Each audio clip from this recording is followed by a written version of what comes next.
So as you can see, it's finally arrived at the DX Commander. Couldn't be happier. Got our boxes of bits, the new DX10 wire, and a QSO card from Callum himself.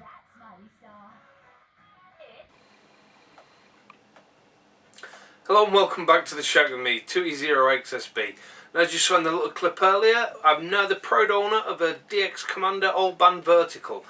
And this video, we're going to be building that to the letter of the instructions. So join me and we're going to go step by step on how to build the DX Commander all-band vertical.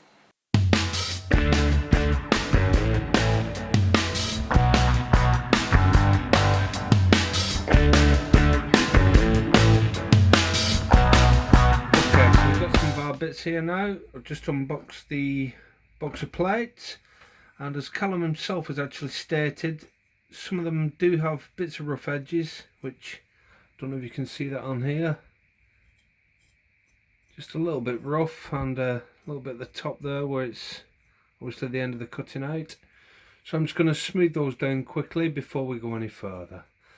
Now once again, as Callum said in some of his videos, some of the plates do come a little bit crazed. It's fairly shiny on that side, but at the end of the day, it's an aerial. It doesn't really have to be showroom ready, does it? So I'm just going to smarten up the edges, and I'm going to leave the craze and such. Can't say it bothers me that much. So to take the edges down, I'm just going to use a sanding block. I'm just going to fairly gently just go around the edges, take off the burrs.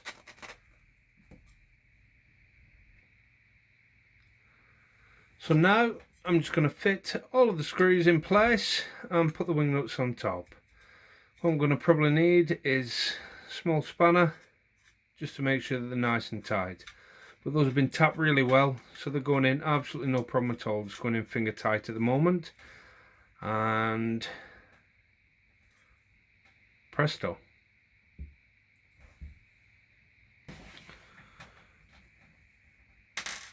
Now as you can see, I've put all the wing nuts onto the bolts, and I'm putting the washer on the top with the wing nut over the top of that.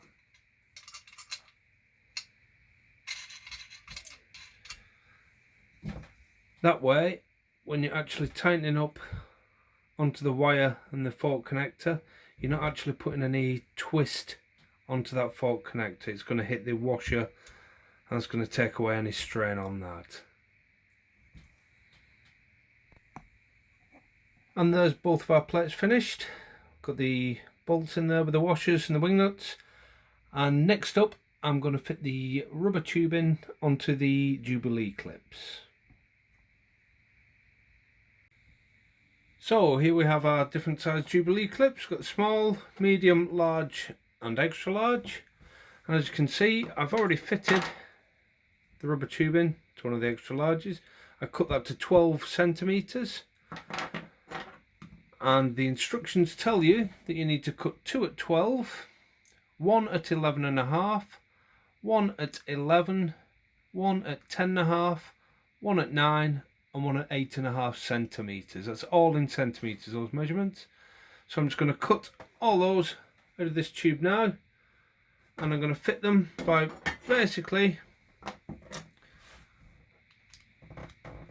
backing off on the Jubilee clip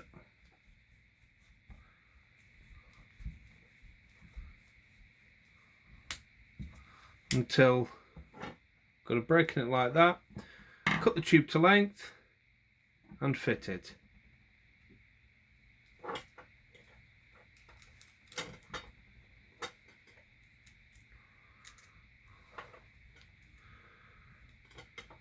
Just like so. Put it back. So it gets a bit fiddly holding it.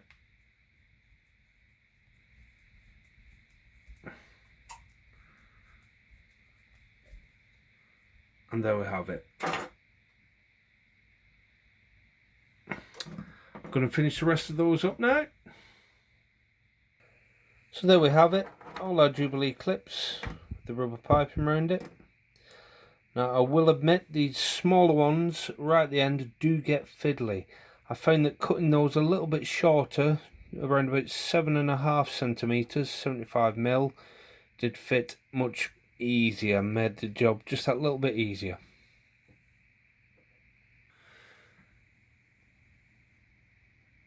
So now I'm just going to fit the actual SO239 with the flying lead to our radial plate.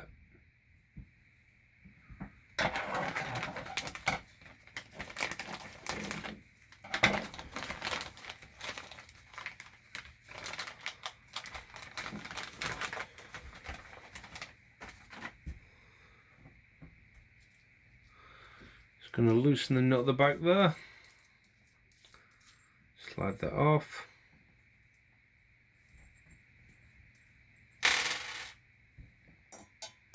Run radial through.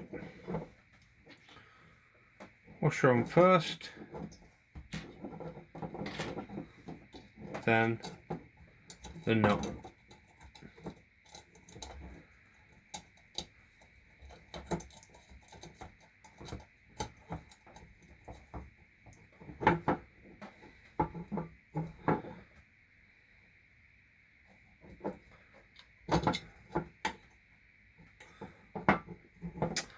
And just to get a bit of tension, just use some more water pump pliers. Just gently nip that up. Don't have to over tighten that at the minute, it's just to make sure it doesn't fall out whilst we're having a play around. Okay, so now we've got the actual two plates and the Jubilee clips sorted out, we're going to make a start on cutting the wire.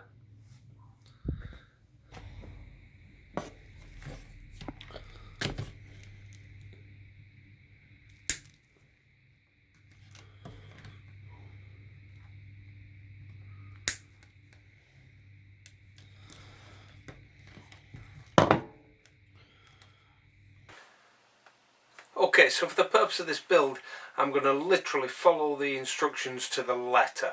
And I've just cut myself my first element, which is the 10-metre element, which I've got the instructions up on the back of the screen there.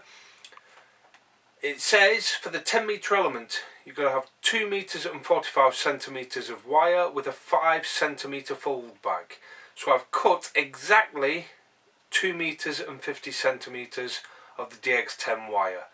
Now I'm going to make the end off by stripping the end, putting the actual spade connector on, and we're going to solder it up. So for the purpose of this, we'll take the end of the wire and some wire strippers. They're set for about 6mm, 5 to 6mm strip. So put that up against there, strip the end, let's give it a quick twist with the direction of the wire. Just to smooth it out. I'm going to take one of our blue connectors, blue fork connectors, place that into there. Next up, I'm going to take our crimp tool.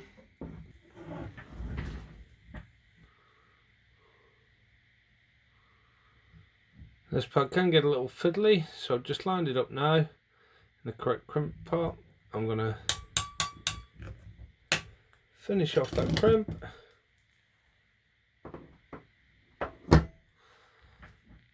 And for good measure, I'm going to put a blob of solder onto the end there.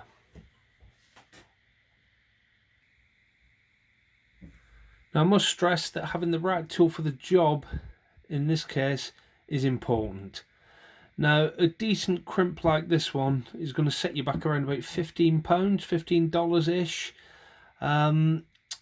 but your results are going to be much sharper than using a cheap set, something like this, where it's just literally 2 thin metal jaws, and that's where you're supposed to make your crimp up in. It's an absolute waste of time, waste of money. Don't bother with this cheap rubbish. Yep, it might be only about £3-4, but you're never going to get as good as buying the right tool. And I must stress that the fact if you're in this hobby, you're going to be using this type of thing all the time anyway, so this is just money well spent. Okay, so now we've got it crimped.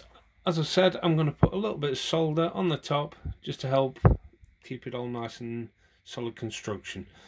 Soldering it is really easy. All you've got to do, get yourself your iron, get it heated up nicely. Once it's heated up and the solder's flowing nice, always keep the end of your iron wet, as they call it, with a little bit of solder on it, just to keep it tinned. And once we're ready,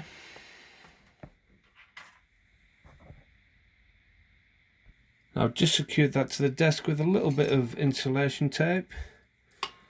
Make sure our soldering iron is clean. A little bit of solder on the tip to help to actually sync with the heat. Leave it a few seconds to heat up. Add our solder, and as you can see, it will wick up the actual wire. Leave that for a few seconds to cool before you start touching it, and then we're going to do a quick conductivity check just to check that we've actually made the end off perfectly. Okay, so to check that our solder joint is good, I've set a multimeter to bell check so that when we touch the two probes together we make a noise like that. Hold one end to the fork and I'm going to push the other end into the wire here, and that's a good soldered joint. Okay, so I'm going to continue now and make up the rest of the elements, and I'll not bore you with making me watch me do all those, so join me back again in a second when I'll have them all cut, crimped and soldered up.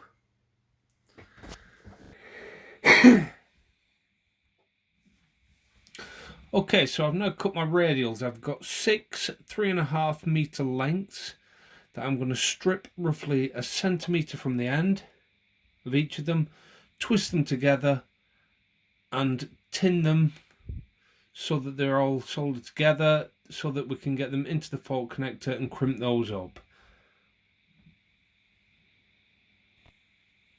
So now they're all stripped, I'm just going to very gently put a twist onto each of them so that the wires are all nice and wrapped together.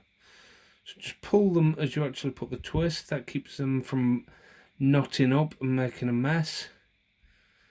So just stretch along the wire as you're doing it, like so.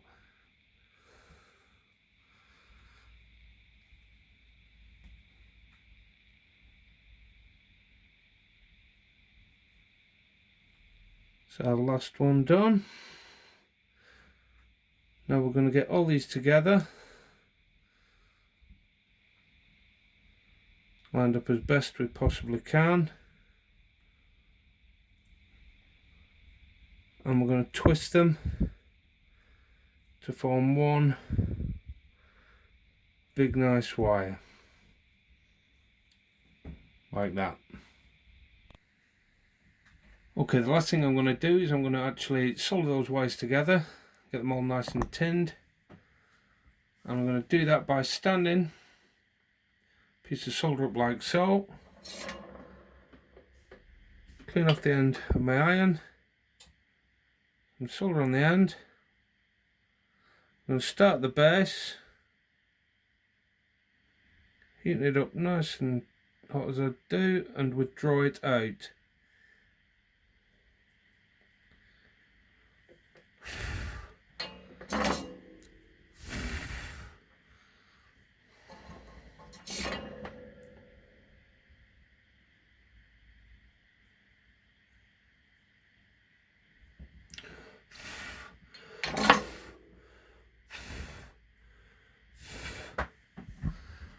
And we then get one big wire like that, ready to go into the actual back end of the spare connector. So now I've fitted the fork connector. You can see the tinned end of the wire there sticking through. All I need to do now is crimp that up.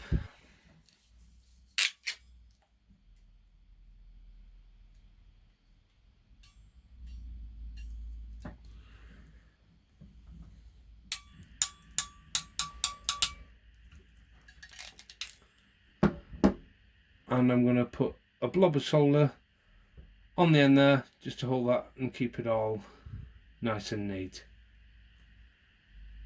And there we have the finished product. The bits of brown on there aren't burns, don't worry about that, that's just literally the flux from the solder itself. As soon as that's cooled down you can wipe that off. Okay, so as you can see I've made up all the elements now, and the radials and the plates. Got a 10 down here, 12, 17, there's your 20, 40 and 80. So all our radials and the plates.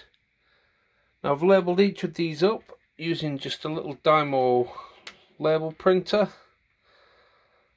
and I've held the ends together with the foldovers using a little bit of insulation tape before I actually put the heat shrink on and make that permanent. But that is just to check it all out, check how it all works. And if you see the plate there, I've done the same with the plate, labelled it up as per the instructions as to which of the elements connects to which part. Okay, so that's all my wires made up now. We've got the radials done, all the elements done. I'm going to leave the actual putting together and testing of the rig for another video. So join me in part 2. If you've liked what you've seen so far, please do click the subscribe and the like button. And I hope to see you all very soon for the part 2.